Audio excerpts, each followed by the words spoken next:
This is Failing Justice.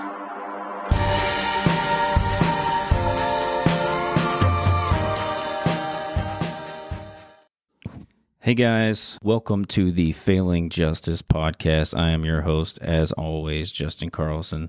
Thanks for listening into this episode. We are in downtown Dallas at the Hello Studios where we record the Failing Justice podcast, and I want to thank you all for joining in.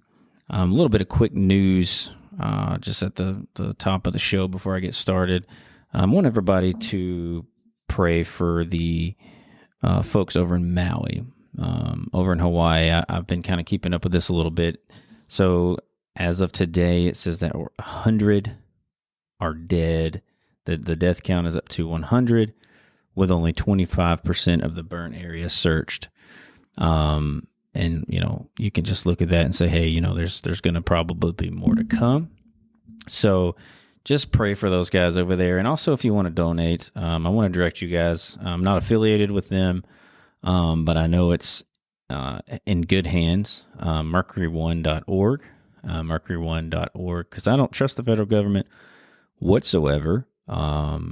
And Mercury One does a lot of disaster relief funding, and it was founded by good people who do the right thing. It was actually founded by Glenn Beck. Glenn Beck is he's kind of like a talk radio podcast hero of mine. Been listening to him for a long, long time. And Glenn Beck founded Mercury One. And so you can go over to Mercury One and donate. Joe Biden says that he vows to give them $700. Each family $700, which kind of baffles me a little bit, because when you think about the $25 billion that we have given to Ukraine for their war, you know, it's just kind of sad that we've had this issue, this disaster right here on American soil. We can only give $700, you know, per family. And so that's really sad to me. Moving along, my next topic here. This comes out of Marion County, Kansas, okay? This is kind of a crazy story. I've been keeping up with this for the last several days, and this is just this is crazy. I mean, this is crazy. It's made national headlines. People in other countries have picked this up. So the Marion County Record, it is a small little newspaper publication there in Marion County, Kansas. And they just had their property raided on Friday, which is nuts. The reason they had their property raided was because there was a victim by the name of Carrie Newall. Carrie Newall is a business owner, restaurant owner there in town. She was trying to obtain a liquor license to be able to sell liquor at her restaurant. And an anonymous source or a source had sent some information to the Marion County Record and saying that she had her license revoked in 2008 because of a DWI charge that she had. Well, kind of moving along a little bit, the source sent that in to the Record, and the Record actually questioned the validity of the source, kind of how they obtained it. So they reported that to the police. The publication reported it to the police and said, "Hey, we're not going to post this story because this is kind of questionable." Well, so then next thing you know, they come in and they raid the freaking publication. They raid their office. They take computers. They take, laptops, desktops. They take recorders. They take papers. They take all this stuff, claiming that the information was obtained illegally. So here's what you got here. I'm going to read this.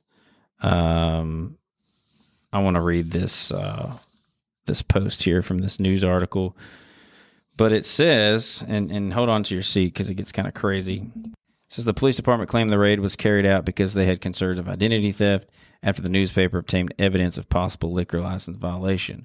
But the news operation was sure the raid was due to their investigation to Gideon Cody. Now, Gideon Cody is the police chief there at the police department, Marion County Police Department. So he became the chief of Marion County Police Department in late April after leaving the Kansas City Police amid allegations of sexual misconduct. Cody took the job after retiring as captain and where he worked for 24 years. The Marion County Record received an outpouring of calls, the publisher claimed, saying that Cody had retired from his last police post to avoid demotion over sexual misconduct allegations.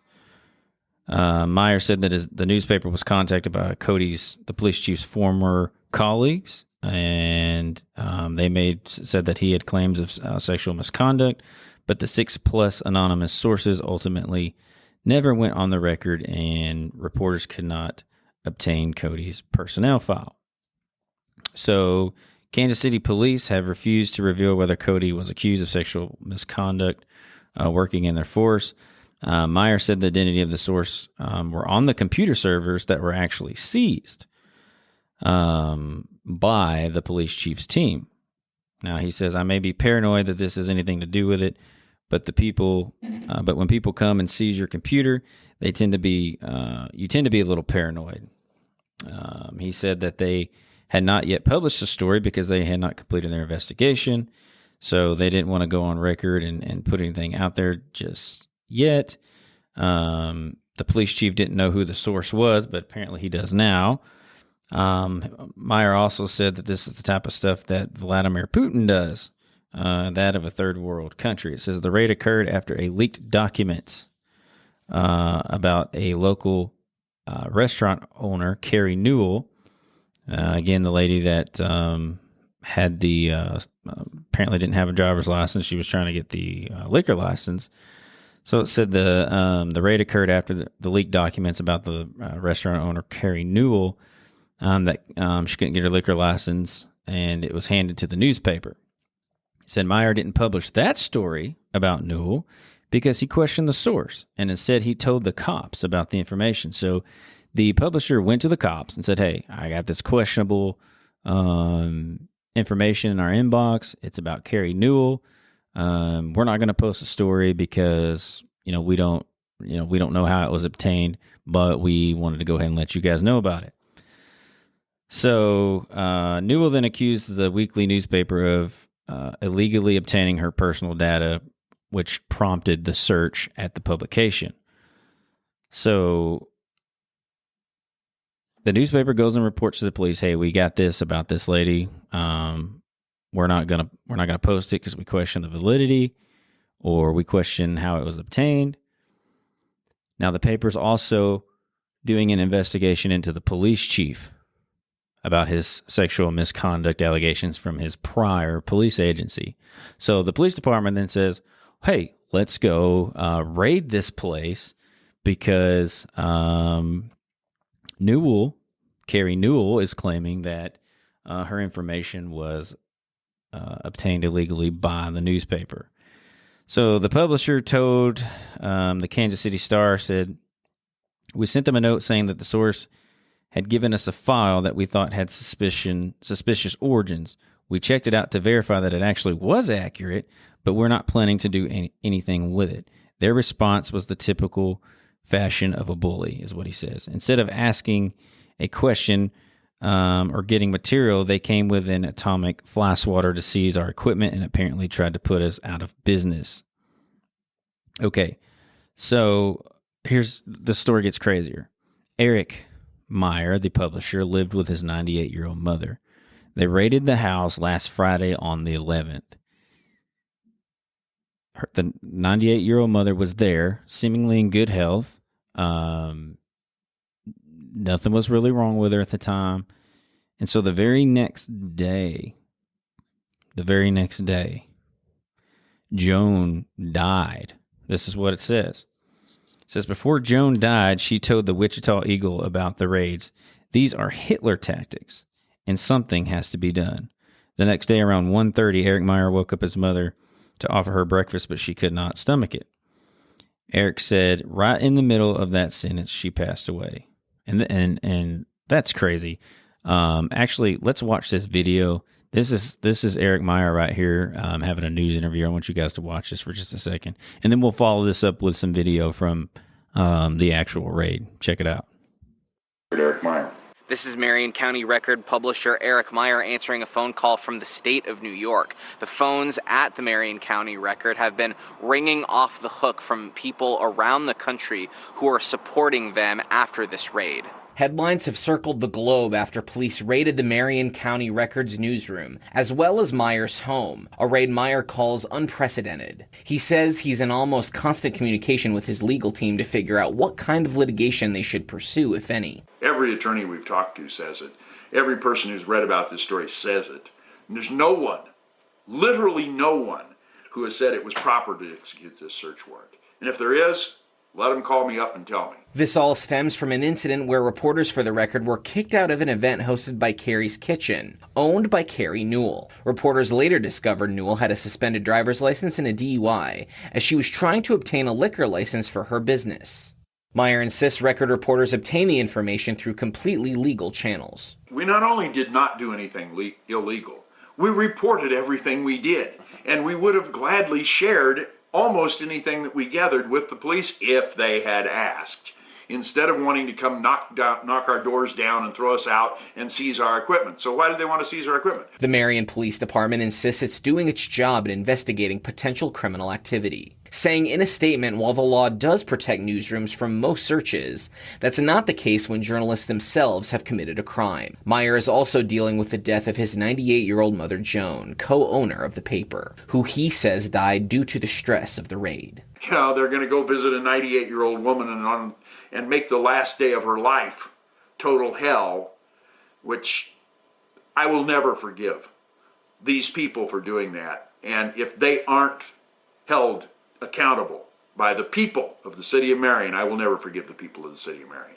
Throughout this hardship, Meyer says he's grateful for the support the paper is receiving. The outpouring of support and all the different interviews that I've done and all the different other things I've got to do to get the paper put together are probably a blessing in a very strange way. Also, the police department made this post on their Facebook page claiming that they can't talk about the investigation because, you know, it's a private investigation and, you know, they don't want to talk about it. But here's another thing, something else that you find out about when digging into this pretty deep. Carrie Newell, she apparently hosted a meet and greet with U.S. Congressman Jake LaTurner and District 70 Kansas Rep Scott Hill on August 1st. And guess who posted a picture of that meet and greet with a thank you to Carrie and her team? The police department. The police chief and the police department made a post about the meet and greet with the congressman. This was before the raid. So one has to sit here and think and say, okay, this lady has connections with congressmen. She's obviously somebody in the city who is important, and she holds this meet and greet at her one of her coffee houses. The sheriff is there, the police chief, county commissioners, city council members. All these people are present for this for this little meet and greet, and next thing you know, reporters for the Marion County Record show up. Okay, so the Marion County Record show up, and they're wanting to do a story on the piece. Well, Carrie Newell and her team kick them out. They wouldn't let them come in and do a piece, do a story. So you can look at this situation, the totality of the circumstances, and this is blown up. If you go over to the Marion County Police website, and you can look at the post that they made on there defending their actions about their raid. But you have somebody who's obviously connected to the city, and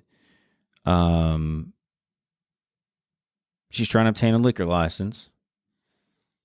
The newspaper finds out about it, tells the police, hey, we're not going to do this, but this is, This is what was sent to us. And then she claims that the newspaper obtained it illegally, although they reported it. But at the same time, the newspaper, the Marion County Record, is trying to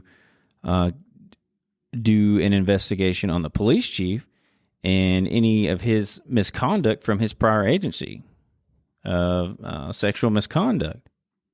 So then suddenly, they go and raid the Marion County Record. I mean, that is an utter violation of everything. The Constitution, the moral code. And that's just, what kind of world are we living in these days? What kind of country do we live in where where's freedom of press anymore? How are they even gonna report anything when the police department's gonna go raid them because they have dirt on the police department?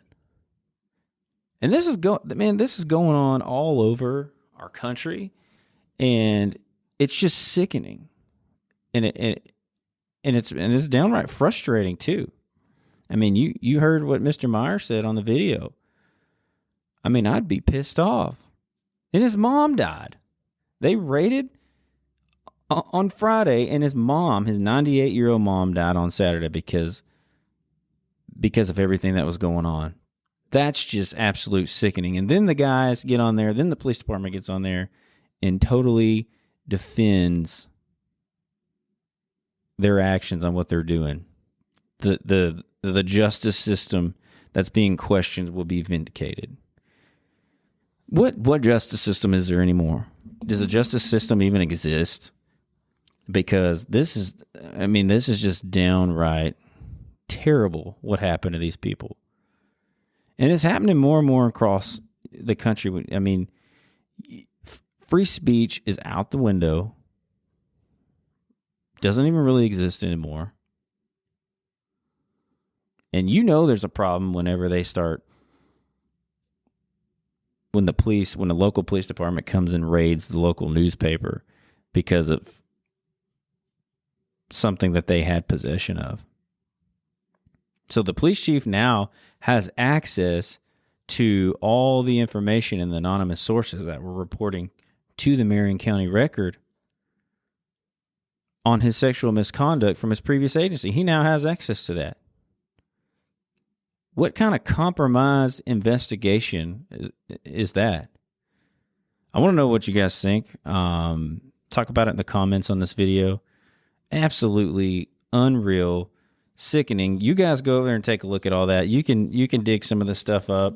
I just kind of wanted to hit the highlights with it. This sounds like for anybody that's been following me and all the things that I've dealt with. I mean, this is like some Palestine, Texas type stuff.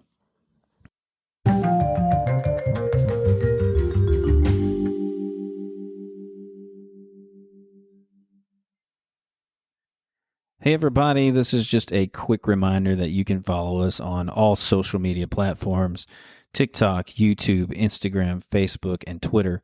All you got to do is go to those platforms and search @Failing1Justice. That is the @ Failing the number 1 Justice. You can also find us on the web at www.thisisfailingjustice.com. Again, www.thisisfailingjustice.com. And there you can find more about our organization and find bonus content for our episodes. Go ahead and check us out. All right, guys. I don't know if any of you guys have heard this song, but it's really good. It's a really interesting song. I want to play it real quick.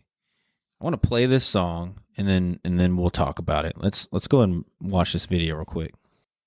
I've been selling my soul, working all day, overtime hours for bullshit pay, so I can sit out here and waste my life away, drag back home and drown my troubles away.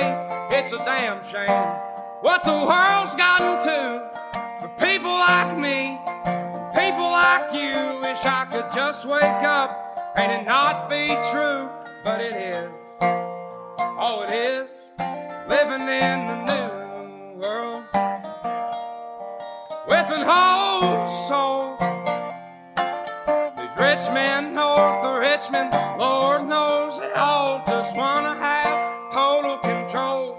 Wanna know what you think, wanna know what you do, and they don't think you know, but I know that you do, 'cause your dollar ain't shit, and it's taxed to no end, 'cause the rich men north of Richmond.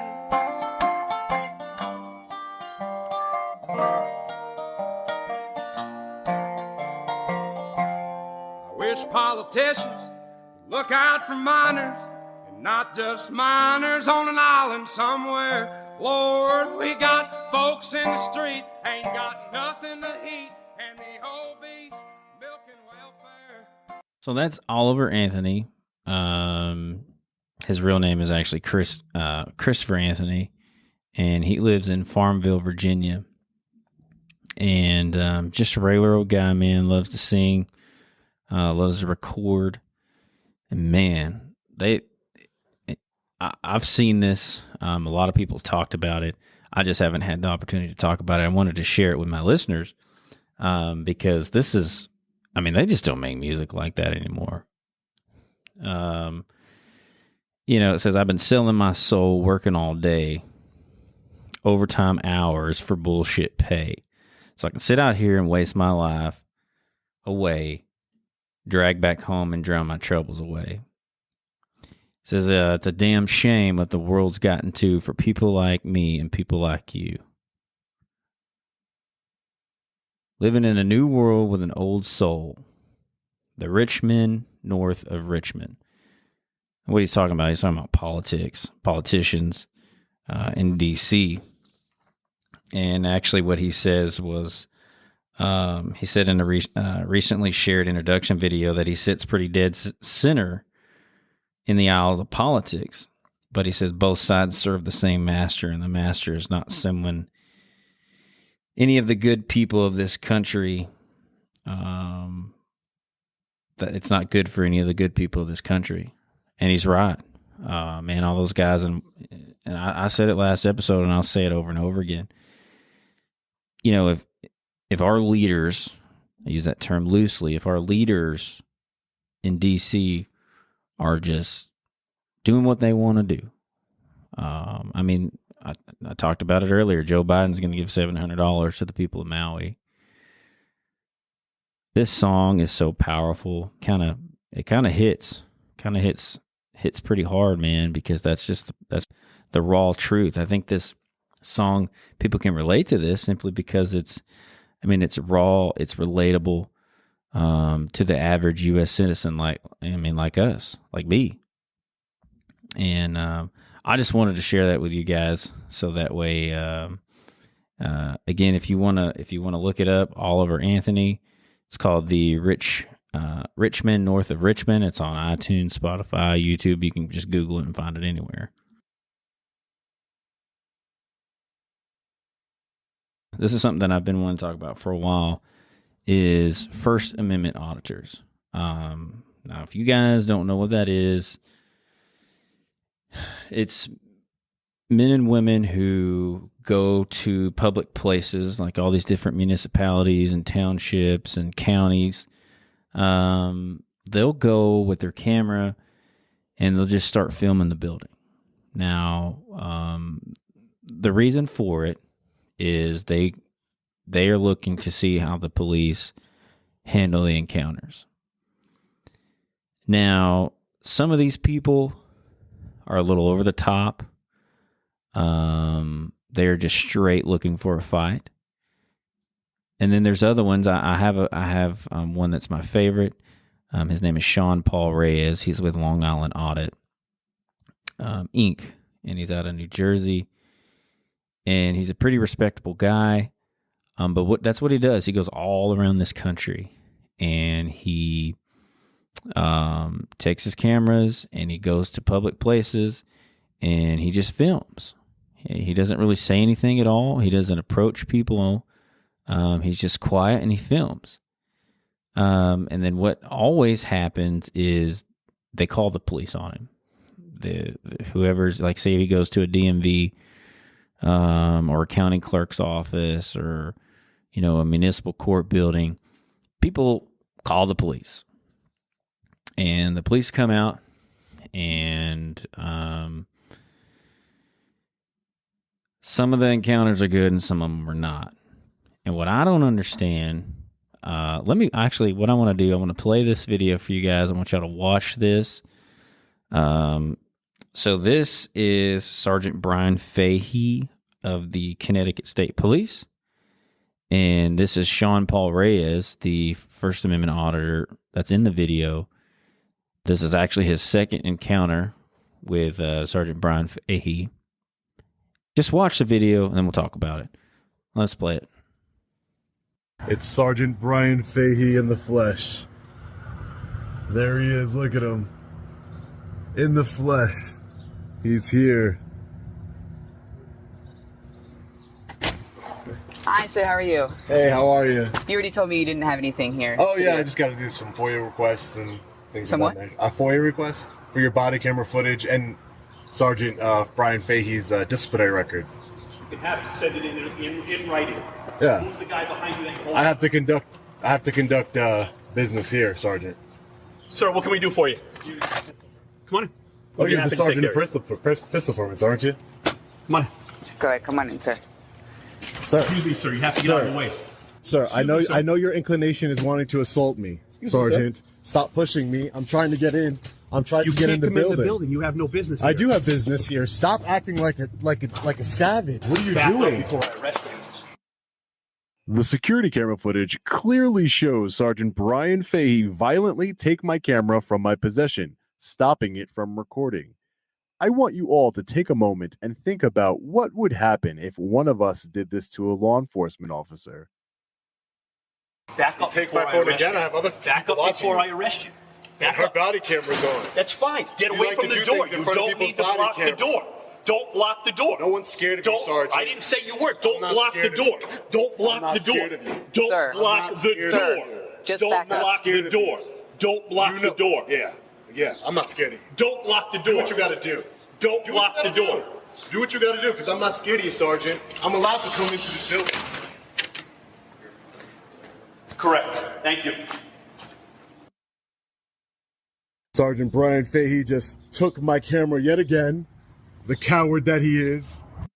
All right, so as you can see, that was terrible. Sean goes up to the state building. He wants to go in there and do an open records request, FOIA request, and he wants to get some body cam footage. And that Sergeant Bryan Fahey, a sergeant with the Connecticut State Police, just acts a total fool.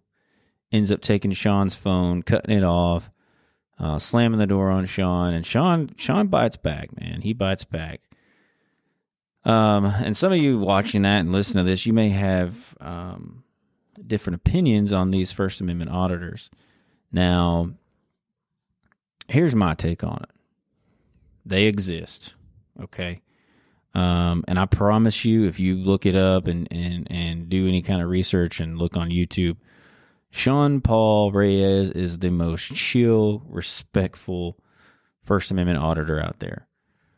He goes out there, he makes his videos, he makes money doing it, he has a large following. And that's just what he does. Okay? Right, wrong, indifferent, whether you like it, whether you don't like it, that's what he does. And so he goes up here, and what I don't understand, this is what is wrong with the police in this country. This guy knows, or should know, if he didn't identify what Sean was doing, he's a complete idiot. But he should have known what Sean was doing. And he can't be denied access to a public building. I'm going to post a link to this in my show notes. So when you guys download this podcast, I'll put the link to that YouTube video in there, and you can watch the whole thing, because that's just a small little portion of it. But if you go and watch the whole thing, they actually end up letting him in the building, because that is his right. Sean has the right to go be in a public place and film in a public place. A lot of people say, oh, well, you can't film me without permission. That's not true.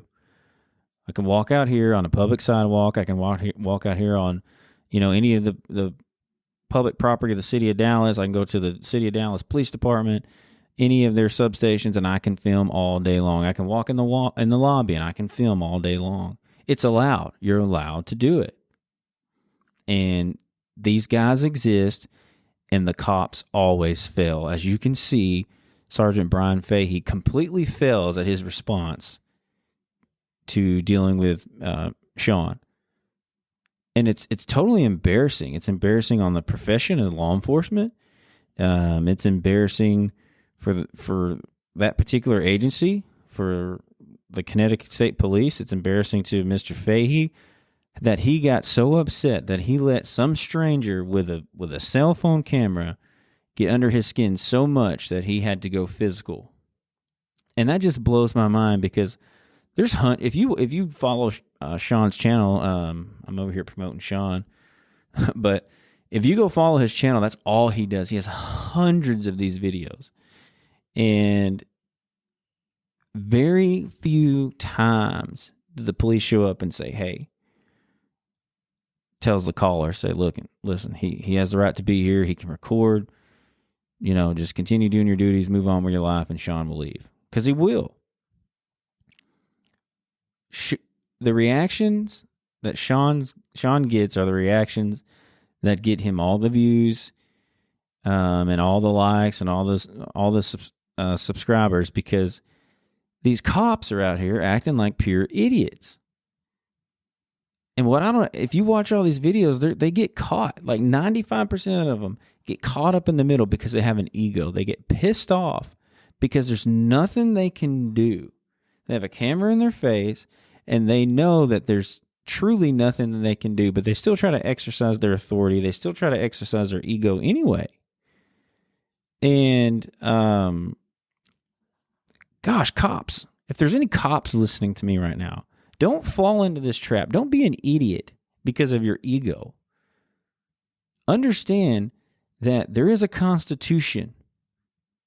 In the Constitution, you have to enforce it. You have to abide by it.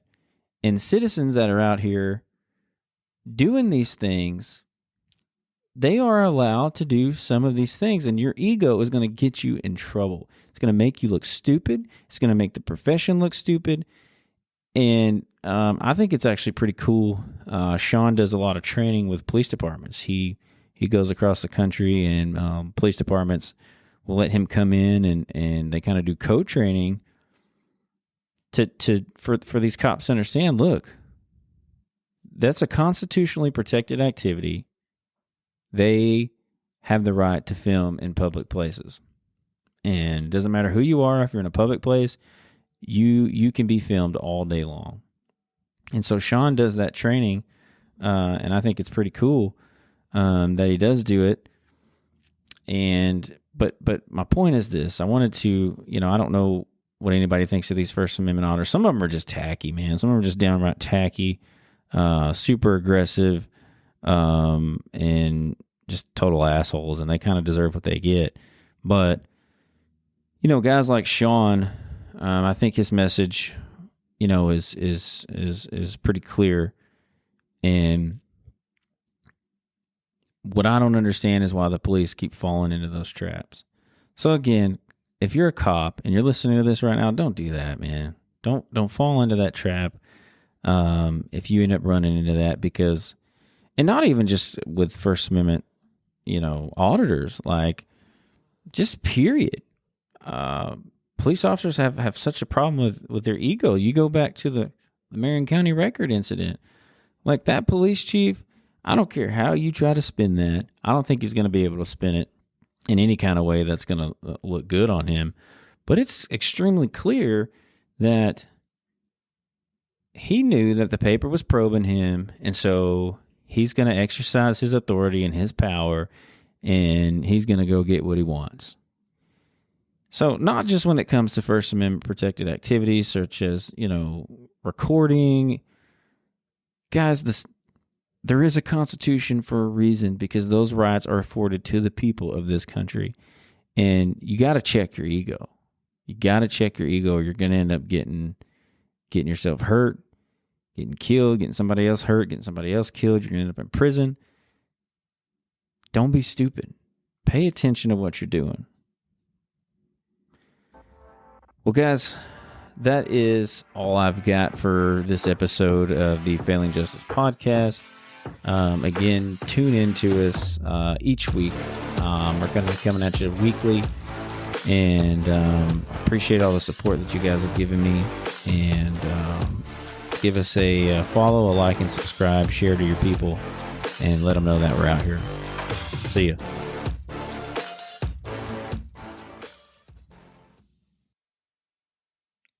Thank you so much for spending your time with me today. I want to let our listeners know that there's a way that you can help support our organization. If you go to our website at www.thisisfailingjustice.com, scroll all the way to the bottom of the homepage, and there you're going to find a donation link. Any amount you can donate will help us further our mission and reach more people. We believe it's really important to keep spreading the word about the issues that are plaguing our criminal justice system and how we can make it better. It is crucial to keep fighting for the change, and with your support, we can do just that.